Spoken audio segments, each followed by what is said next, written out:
Hello everyone, and thanks very much for all the support with all of my videos. I'm very grateful. Thanks to everybody who continues to support me in my campaign to get elected and Dublin Bay South as an independent in the upcoming election on Friday, November 29th. Today I want to speak about Simon Harris. Over the last number of days we've seen the issues arise with Harris's confrontation with a lady, a disability carer in Cantor, County Cork, Charlotte Fallon, who stopped him in a supermarket to ask him a question about people with disability and many of their carers who have been neglected by successive governments who have actually ignored and neglected so many people in our society, in particular those who are most vulnerable and those who are most in need. And Simon Harris's remarks to the lady were absolutely disgusting and disgraceful, but utterly shows the contempt that the ruling classes and their political lapdogs have for ordinary people. We've seen that over the recent past with the comments, for instance, with Michael O'Leary. We've also seen it with Michael O'Leary heading off on his dinner with Pascal Donoghue as well. One and the same, big business, bankers, big interests are the political classes, benefactors with all of their policies. And his interaction with Charlotte Fallon just proves the point. The mask has slipped from the rotten and corrupt political establishment. Harris was trying to claim he was tired after a long day. Well, we live in a republic, and in a republic, everybody has the right to be treated equally and with respect. It's not a feudal system, even though some would like it to be a feudal system, where they have complete control over people's lives and can act with deference and disconnection from the lives of ordinary people. We've seen that with successive government policies that have undermined the disability sector. It happened through the Department of Integration, where over €2.6 billion has been hived off into funds with the Department of Children and Disintegration, used for other purposes, probably immigration, rather than serving disability services and their carers who do Trojan work every single day and night, while more and more people, and the politicians in particular, are completely cosseted from the harsh reality of what so many people in that sector face. And fair play to Charlotte Fallon for speaking up, and fair play for challenging Simon Harris. Simon Harris, of course, has been dancing around the country, much the same as Micheál Martin, doing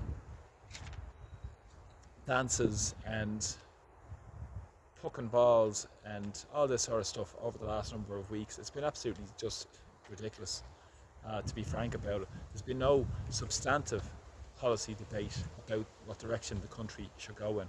And this has been crudely lacking from any sort of political discourse, which has become nothing less than auction politics, to think I can give you 100, I can give you 200, and all this nonsense. And this has been found to be completely farcical with the recent report to say there was a huge shortfall in all the budget plans by the big political parties, who are, of course, who are getting all the media plaudits at the moment and the media coverage. And any alternative debate doesn't get on the media because they don't want to hear the truth to what goes on, much the same as what Charlotte Fallon and many more have been facing in society, living in abject poverty. But of course, Harris would lead you to believe that he was there as an advocate for autism, when autism service and special needs assessment are on the floor in this nation. We've also seen the scandal at the National Children's Hospital, scoliosis, disaster to him as Minister for Health. And Harris, as this National Children's Hospital, signing off on that also as well. The TUSLA, for instance, in terms of the files of the missing children from Roderick O'Gorman. Of course, we won't speak about that, and the media won't either. The CAMS neglect of the adolescent mental health services all around the country, absolutely on the floor. And also the huge amount of children in homelessness as well.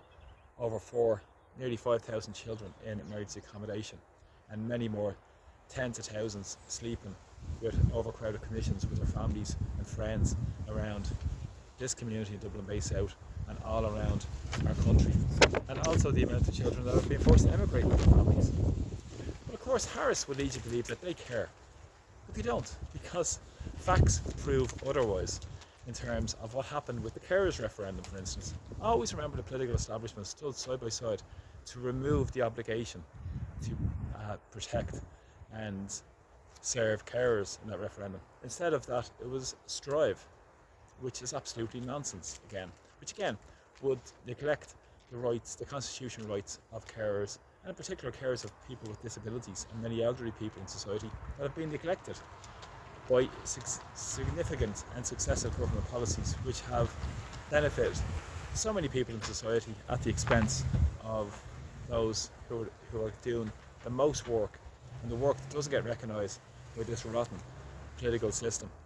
And also it's important to note that the whole movement, and Maris's movement and Martin's movement, and even all the language coming from a lot of the opposition, is about more of the same policies, which will make no massive significance in people's lives.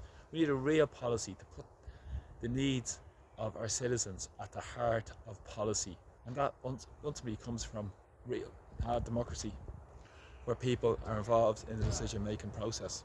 Unfortunately, we've seen more and more top-down diktats happen in society, and the Irish political leaders giving off control to their masters in Brussels rather than serving the interests of the people here in Ireland, such as the basic degradation of social and public services with our housing and homeless disaster, health disaster, and many more issues of chaos being created deliberately by successive government policies, in particular this government as well. So this coming Friday, do not vote for any of the establishment parties. Vote for people who are on the ground, who know the real issues and have real solutions to put the needs of ordinary people in a great country first. So thanks for the support. Please share my videos and press subscribe also to my YouTube and other platforms. Take care. Slán.